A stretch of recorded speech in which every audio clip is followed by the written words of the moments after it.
प्यारे बच्चों, मेरे YouTube चैनल में आप सभी का पुनः स्वागत है। आज हम अध्ययन करेंगे कक्षा 10वीं गणित के अध्याय 2 चरों का रैखिक समीकरण। महत्वपूर्ण प्रश्न है, 6 नंबर के लिए वार्ती प्रश्न एग्जाम में जरूर पूछे जा सकते हैं, तो ध्यान दीजिए, है ना। और आइए मेरे साथ अध्ययन कीजिए। सबसे पहले प्रश्न पढ़ें। त्रिभुज ABC में कोण A है ना, एक्स अंश B बराबर 3x और कोण C बराबर y अंश, और दूसरा समीकरण के रूप में दिया है और सिद्ध करना है कि यह एक समकोण त्रिभुज होना चाहिए। तो चलिए हम मान लेते हैं एक समकोण त्रिभुज, साइड में बना लेते हैं, यहाँ पर थोड़ा सा जगह लेकर के, है ना। A है ना, BC, कुछ भी ऐसे नाम दे सकते हैं। कोण A का मान हमारे पास क्या है, x है, B का मान क्या है 3x है, और C का मान क्या है y अंश। अब तीनों के मान दिया है तो सबसे पहले आप क्या करेंगे, लिखेंगे, है ना, या फिर लिख सकते हैं दिया गया है, क्या दिया गया है उसे लिखिए। त्रिभुज ABC में हमें दिया गया है कि कोण A बराबर x अंश, कोण B बराबर 3x और कोण C बराबर है y अंश, है ना।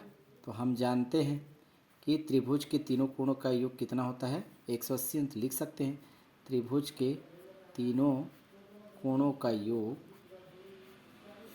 180 अंश के बराबर होता है। तो तीन कोण कौन से हैं आपके पास, ABC है, कोण A धन कोण B धन कोण C बराबर 180 अंश लिख सकते हैं यहाँ पर, ठीक है। अब देखिए कोण A का मान क्या है हमारे पास, x है, और B का मान है 3x है, और C का मान क्या है y अंश इज इक्वल टू 180 डिग्री।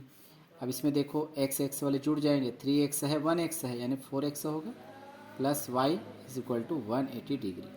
इसे और सरल नहीं कर सकते, इसको हम समीकरण पहला मान लें। इसी प्रकार से आगे की कहानी देखिए, एक और समीकरण दिया है 3y minus 5x is equal to 30, ठीक है।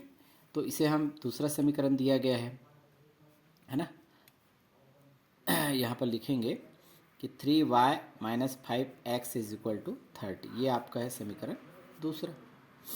देखेंगे दूसरे समीकरण को ध्यान से देखिए, पहले y वाला पद है फिर x वाला, लेकिन पहले समीकरण में हमारे पास 4x प्लस वाई है। क्या हम इसको चेंज करके ऐसा भी लिख सकते हैं, y वाले को पहले, क्योंकि प्लस वाले में कोई प्रभाव नहीं पड़ता है, तो y प्लस इसको हम 4x को बाद में लिख सकते हैं 180 डिग्री। इसको हम यहाँ पर समीकरण पहला लिख सकते हैं।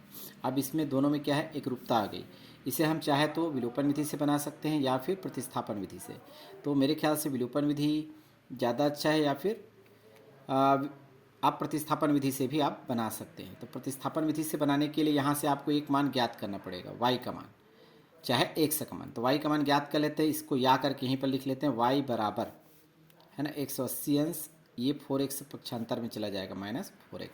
इसे आप समीकरण पहला मान लीजिए, ठीक है। और इसका मान कहाँ रखेंगे, समीकरण दूसरा में। यहाँ लिख सकते हैं y का मान समीकरण दूसरा में रखने पर, ये बेस्ट है प्रतिस्थापन विधि भी। तो y बराबर 180 माइनस 4x है, इसे आप यहाँ पर रखेंगे दूसरे समीकरण में। तो हमारे पास दूसरा समीकरण एक बार लिख लेते हैं, 3y minus 5x is equal to 30 degree. आगे हम प्रोसेस करेंगे, y का मान रखेंगे ये वाला 3, और 180 माइनस 4x है, और minus 5x is equal to 30 degree है। क्रमशः इसको प्रोसेस करते जाइएगा, है ना। 18 तिया 54, एक शून्य लगा देंगे, 540 होगा, फिर माइनस होगा, प्लस माइनस, और 3 का गुना 4 से करेंगे 12, 1 से होगा ना, ऋण 5x बराबर 30। हमें यहाँ से x का मान प्राप्त होगा, ठीक है। तो एक काम करते हैं, ये वाला x वाला दो पद है यहाँ पर, और ये अचर पद है, इसको हम इस तरफ पक्षांतर कर देते हैं। तो इन दोनों का हम योग हो जाएगा, ऋण 12x और ऋण 5x, तो कितना होगा, ऋण 17x होगा, बराबर 30 का 30 अपने स्थान पर, इसे हम पक्षांतर कर देंगे तो माइनस में चला जाएगा 540। आगे प्रोसेस करें, ऋण 17x बराबर, इन दोनों में हम अंतर करेंगे तो कितना आएगा, है ना। 30 में 540 नहीं घटेगा तो माइनस लगा देंगे। अब 540 में 30 घटा दीजिए, सीधा करके 510 बचेगा।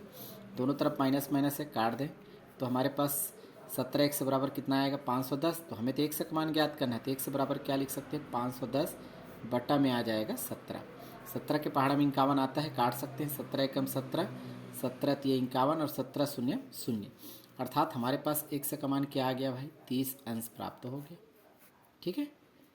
चूँकि हमें y का भी मान निकालना पड़ेगा, तभी हम तीनों कोण के मान ज्ञात कर सकते हैं। क्योंकि यहाँ पर कोण क्या है, देख पा रहे हैं, x और y के फॉर्म में, तो हमें x का मान तो आ गया, अब हम y का मान ज्ञात करेंगे। तो इसके लिए हम क्या कर सकते हैं, x का मान पहला या दूसरा में कहीं पर भी रखेंगे तो हमें y का मान प्राप्त हो गया। समीकरण पहला है, समीकरण पहला में हम रख लेते हैं x की जगह 30।